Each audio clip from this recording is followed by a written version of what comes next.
সম্মানিত সুধী, দেশ এবং দেশের বাইরে থেকে বিভিন্ন প্রান্ত থেকে যারা এই মুহূর্তে আমার এই ভিডিওটি দেখছেন, সবাইকে শুভেচ্ছা জানাচ্ছি। আমি অ্যাডভোকেট আশিক এলাহি। আজকে জানার চেষ্টা করব, আপনাদের সঙ্গে শেয়ার করব যে বিষয়টি, সেটি হচ্ছে যে সাধারণত বা কখনো কখনো আমরা যখন কোনো সম্পদ বা জমি ক্রয় করে থাকি, ক্রয় করার পর সঙ্গে সঙ্গে হতে পারে অথবা অনেক দিন পরে হতে পারে, দেখা যায় যে সেই জমিতে দাগ খতিয়ান বা কোনো কিছুর ভুল দেখা যায়, মানে ভুল পরিলক্ষিত হয়, অর্থাৎ কোনো ত্রুটি।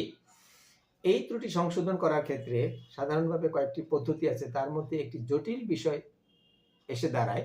অনেকে এই সমস্যার মধ্যে এই মুহূর্তে আছেন এবং ভবিষ্যতে পড়তে পারেন। সেটি হচ্ছে যে জমি দলিল সংশোধনের ক্ষেত্রে যিনি দাতা, সেই দাতা যদি মারা যান, তিনি যদি উপস্থিত না থাকেন বা দেশের বাইরে চলে যান, বিশেষ করে মারা গেলে তার যে পরবর্তী ওয়ারিশ যারা আছে, তারা সেই জমিটির দলিলটি সংশোধন করে দিতে চায় না। এই সমস্যা আমাদের অনেক ক্ষেত্রে হয়ে থাকে। তারা গড়িমসি করেন, তারা বিভিন্ন রকমের ছল ছাতুরি বা প্রতারণার আশ্রয় নিয়ে থাকেন।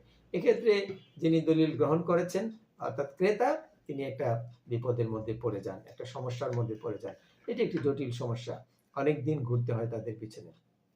আজকে এই সমস্যাটা কিভাবে আইনগতভাবে সমাধান করা যায় সেই বিষয়ে কথা বলবো। কথা হচ্ছে যে প্রতিটি দলিলের ক্ষেত্রে, প্রতিটি দলিলের শেষের দিকে একটি হলফনামা থাকে। সেই হলফনামাটি সম্পাদন করে থাকেন দলিল দাতা, অর্থাৎ যিনি এই সম্পত্তি বিক্রি করেন। সেখানে তিনি বলেন যে এই দলিলটি আমি সম্পাদন করে দিলাম এবং এর মধ্যে যদি কোনো ভুল ত্রুটি থাকে বা ভুল ত্রুটি দেখা যায়, পরবর্তী সময়ে আমি স্বেচ্ছায় নিজ ইচ্ছায় এটি সংশোধন করে দিব।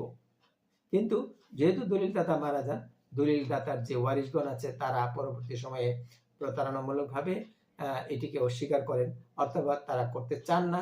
সেই ক্ষেত্রে করণীয় হচ্ছে এই, যদি তাদেরকে প্রাথমিকভাবে বললেন, তাদের সঙ্গে যোগাযোগ করলেন, তারা যদি কোনোভাবেই যেতে না চায়, তাহলে একমাত্র ভরসা হচ্ছে বিজ্ঞ আদালত।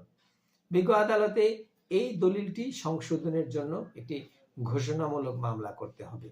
এই ক্ষেত্রে, এই মামলা করার ক্ষেত্রে যে মেয়াদের বিষয়টি রয়েছে, সেটি হচ্ছে যে এই বিষয়টি জানার পর, যে ভুলের বিষয়টি জানার পর পরবর্তী 3 বছরের মধ্যে বিজ্ঞ আদালতে মামলা দায়ের করতে হবে। এবং বিজ্ঞ আদালতে মামলা দায়ের করার ক্ষেত্রে আমাদের দেশে প্রচলিত সুনির্দিষ্ট প্রতিকার আইন 1877, এই আইনটির 31 ধারায় এই বিষয়ে বিধানাবলী সন্নিবেশিত হয়েছে।